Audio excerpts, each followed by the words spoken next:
Today we will learn how we can use these terms in our daily life. So we will take real life examples. How we can take this? We will take a particular scenario, then we will apply these terms one by one in every scenario. Okay, now let's start it. First one is eloquent.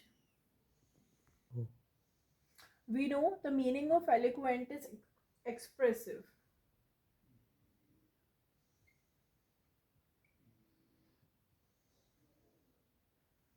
Now take one scenario, that is, मेरा एक student था जो कि most of the subjects में he was not good, but in computers he is next level.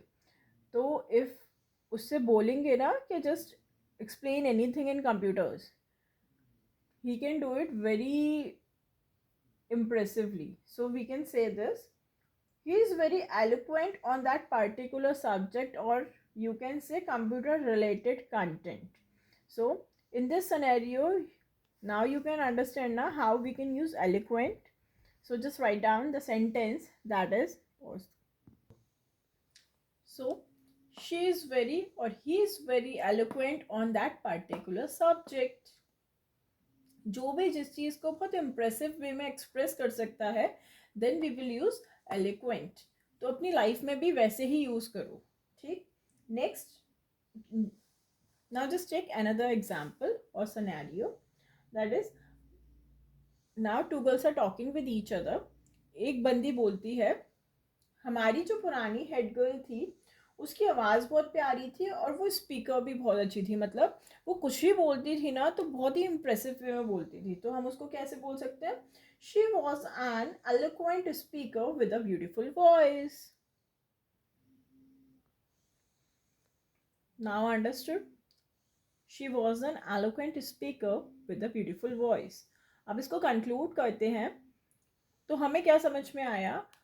हमारी life में कोई भी है जो कि कंटेंट को बहुत इम्प्रेसिव वे में एक्सप्रेस कर रहा है, या वो हम खुद भी हैं, तो उस केस में इम्प्रेसिव या एक्सप्रेसिव बोलने से better is use the word eloquent. Understood? Now the next term is, that is, prudent.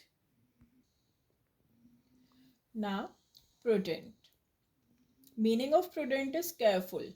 In Hindi we can say समझदारी, जिम्मेदारी, लाइक दिस. ठीक. Just take one scenario. Mummy and दादी का लेते हैं. मोस्टली फैमिलीज में क्या होता है, मम्मी और दादी अगर बिजनेस से रिलेटेड कोई सजेशन देते हैं तो उसको कोई सीरियसली नहीं लेता. जैसे दादी ने दिया दादाजी को सजेशन, तो he will not suppose to take this suggestion seriously. तो हम क्या बोलेंगे?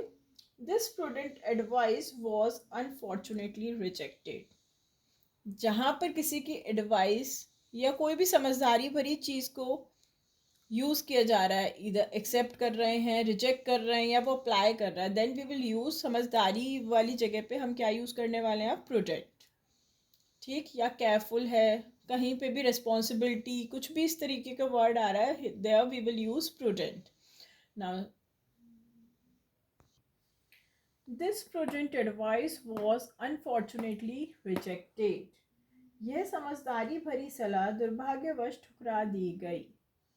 नाउ द नेक्स्ट सिनेरियो, अब मम्मा और बेबी का लेते हैं. ठीक है. मोस्ट अब पहले तो ऐसा नहीं था, बट अब क्या होता है, जो मदर्स होती हैं वो बच्चों को बहुत सारे ऑप्शंस देती हैं जब खाने की बात आती है. क्यों? उन्हें पता है बच्चे बहुत ज़्यादा चूजी हो गए हैं, लेकिन चूज़ तुम्हें करना है, बट चॉइस मेरी रहेगी कि मुझे किस तरीके से वो हेल्दी बनाना है. ठीक है. तो ये उनकी समझदारी हुई ना, उन्होंने आपको इतना सारे स्टफ़ प्रोवाइड कर दिया, बहुत सारे ऑप्शंस दे दिए. अब आपको चूज़ करना है कि आपको क्या खाना है, बट वो अपने अकॉर्डिंग करेंगी. तो there also we will use the term that is prudent. हाँ, it seem prudent to leave all our options open. ये भी तो समझदारी भरा काम ही है. उस केस में बहुत केयरफुली उनने अपना एक ओपिनियन बनाया कि मुझे सब कुछ प्रोवाइड कराना है, कि हाँ भाई ये ऑप्शंस हैं तुम्हारे पास, अब उसके बाद मैं हैंडल कर लूँगी कि मुझे उसे हेल्दी कैसे बनाना है. तो there also we will use the term that is prudent. Now you can easily understand अपनी डेली लाइफ में हमको कैसे ये टर्म्स यूज करने हैं. Now see the next term. Now this is the second sentence. जहाँ पर भी कोई भी समझदारी भरी चीज करी जाती है, then we will use the term that is prudent. चाहे वो एडवाइस हो, चाहे वो ऑप्शंस प्रोवाइड किए जा रहे हो, चाहे वो कोई फैसिलिटी हो, चाहे वो कोई आपकी बात मान रहा हो या नहीं आपकी चीज़ों को अग्री कर रहा हो, then we will use the term that is prudent. जहाँ पे भी केयरफुल, जैसे मेरे हस्बैंड बहुत केयरफुल होते हैं जब वो अपनी शॉप पर काम कर रहे होते हैं, then also I will use the term that is prudent. Understood? He is a prudent person. Like this. Thank you so much. Now the next one. Now we have the term that is serene. It means calm, peace. जहाँ भी शांति की बात हो ना, वहाँ पे we will use the term serene. जैसे कहीं भी काम वर्ड यूज करना है, पीस वर्ड यूज करना है, कुछ भी इस तरीके का यूज करना है, वहाँ हम क्या यूज करेंगे? सरीन. चलो, let's take one scenario. Baby, छोटे बेबी का लेते हैं, ठीक. मम्मा, दादी, कोई भी हो, वो इजीली फाइंड आउट कर लेते हैं बस उनके फेस को देख के कि एग्जैक्टली क्या चल रहा है, क्या डिमांड है. कुछ भी, जैसे रो रहा है तो पता है, शांत है, बिल्कुल चुप है, तो भी they can easily find out. तो अब जब शांत है तो उस केस में हम ये नहीं बोलेंगे काम फेस है या काम एक्सप्रेशंस हैं. क्या बोलेंगे हम? सरीन एक्सप्रेशंस. तो we have the example that is, her features were more defined and had a soft and serene expressions. जहाँ पे भी काम बहुत कोमल और बहुत शांत उसके एक्सप्रेशंस हैं, then we will use serene. ठीक. This sentence we can assume for a girl. जैसे हम लड़की देखने गए, उस केस में वो बहुत शांत, बहुत कोमल एक्सप्रेशंस दे रही है, तो we can use this term. अगर आपको डिफाइन करना है, आपको एक्सप्लेन करना है किसी को कि वो कैसी लगी लड़की, तो you can use this sentence. उसके चेहरे की बनावट अधिक स्पष्ट थी और उस पर कोमल और शांत भाव थे. Understood? Now take the next one. Doctors की बात करते हैं. डॉक्टर्स जो होते हैं वो बहुत काम रहते हैं. कभी भी बहुत अच्छे डॉक्टर्स के पास जाओ तो वो फालतू बोलेंगे नहीं, जितना रिक्वायर्ड होता है सिर्फ उतनी बात करेंगे, बहुत शांत स्वभाव के रहेंगे. There also you can use this. तो आप डॉक्टर्स को ही बोल सकते हो सरीन डॉक्टर. अब कोई सुनेगा कि सरीन डॉक्टर क्या है, तो कुछ नया लगेगा और बहुत इम्प्रेसिव लगेगा. Then you can use this one. Now see the example. So you can use this sentence for the doctors, for your father, for like anyone. His character remained serene and unshaken in dignity. Now see the next one. Diligent. And the meaning of diligent is hardworking. Now I'm talking to my mother. It's a scenario. I'm talking to my mother और मेरे साथ एक मेरा classmate पढ़ता है जो कि scholar है, और he is very hard working and is a good writer. Then I can use the term that is,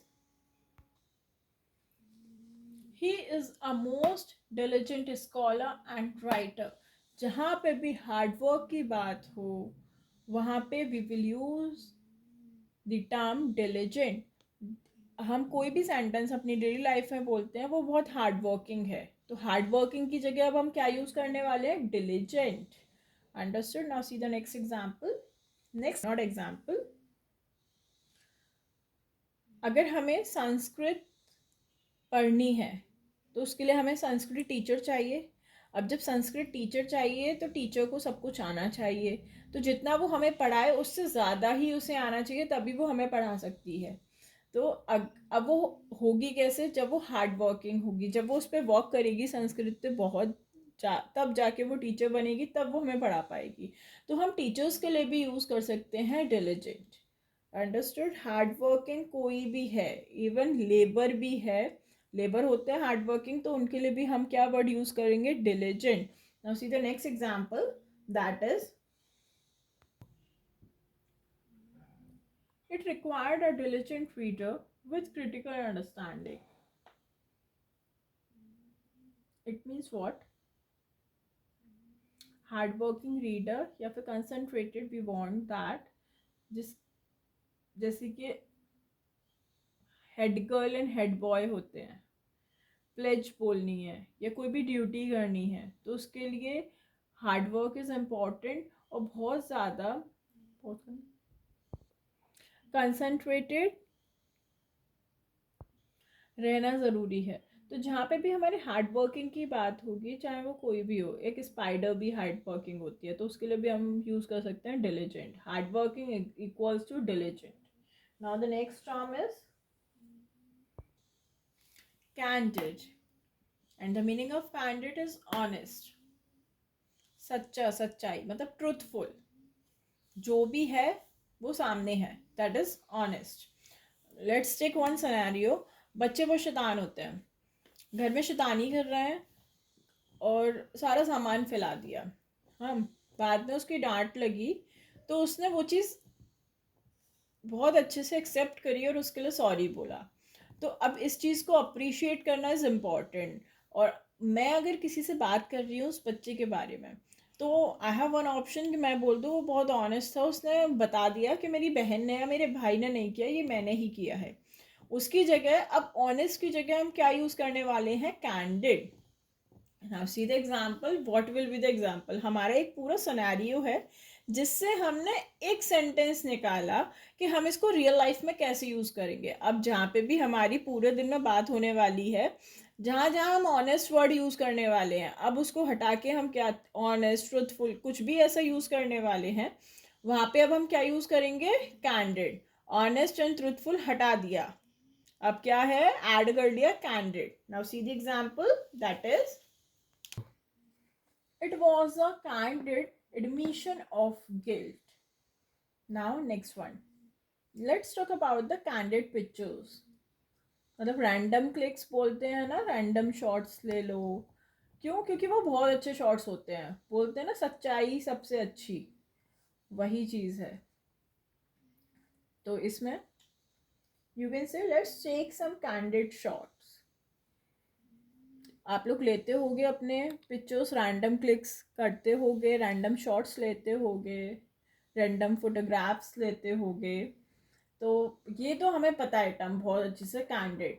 पर अब इस कैंडिड को हम पिक्चर्स के साथ साथ हम दूसरी चीज़ों के लिए भी यूज़ करेंगे, जहाँ पे भी ऑनेस्ट वाली बात, जहाँ पे भी सच्चाई की बात आ जाए, जहाँ पे भी रियलिटी की, नेचुरल थिंग्स की बात आ जाए, वहाँ पे we will use the term that is candid. Understood this time? Thank you. Now see the last example.